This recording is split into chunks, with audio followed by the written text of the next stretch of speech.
So gentlemen, ngenda kubuulirayo kino ekyama butya omukyala bw'asobola okugoba singa oba omaze okwebaka naye. So kakati ensobi eno abasajja mugikola nnyo.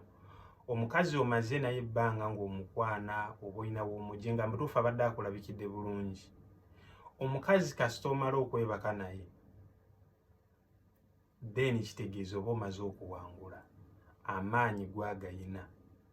Omukazi bw'omala okwebaka naye ate totandika kumugoba kuba already omaze okuwangula amaanyi gwagayina.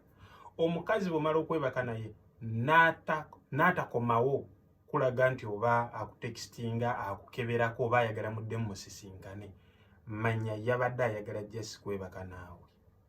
Oba okitegeera, talina gy'ayagala mugende walala, just one night stand biwedde, tekyali kibagata kirala. Naye kasita omukazi agenda, kubanga ebika by'abakazi ebyo bibiri, kasita omufuna ekiro ekisoose oba wonna oba omugye mu gym oba club oba wawantu wonna, n'addamu n'ayagala okwagala obeera naawe, kitegeeza yaenjoyinze that time. Lwakuba ensobi mu abasajja gye mukola, ate olumala omufuna ate otandika okwogera ebibuuzo ebitazimba. Wamulabye ekiro kimu enkeera omubuuza oyagala tuzaale abaana bameka, oddamu otuuse walidde, kati weebase naye kyokka ate omugoba. Kati kiki kyomugoberako ekirala ng'ate already omaze ofuna kyoyagala?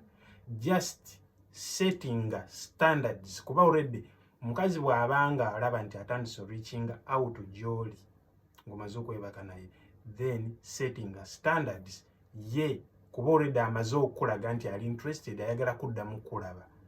Oba okitegeera, kitegeeza yannyumiddwa, kitegeeza ayagala kuddamu kulaba. Kyokola setting busetinzi lunaku ddi lwe munaagenda okuddamu osisinkana, then musobole okwemanya ebisinga, kubanga kiri ekiro mwali mwesanyusaamu bwesanyusa. Oba okitegeera, so muwe obudde, ddamu olabe. Okitegeera, kuba ayinza okubeeramu omulamwa n'ate olunaku gwobuze ate olaga omugoba, ate njala kuwasa, ate njala omuntu gw'owasa omutegedde. So abasajja abasinga mufolinga mu trap eno.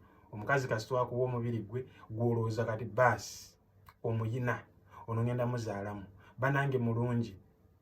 Tobeera so cheap nga gwe satisfaction yo ogifunira mu sex, nga gwe omukazi kyonna ky'omulabamu gw'olaba kasita akuwa sex oba omaze.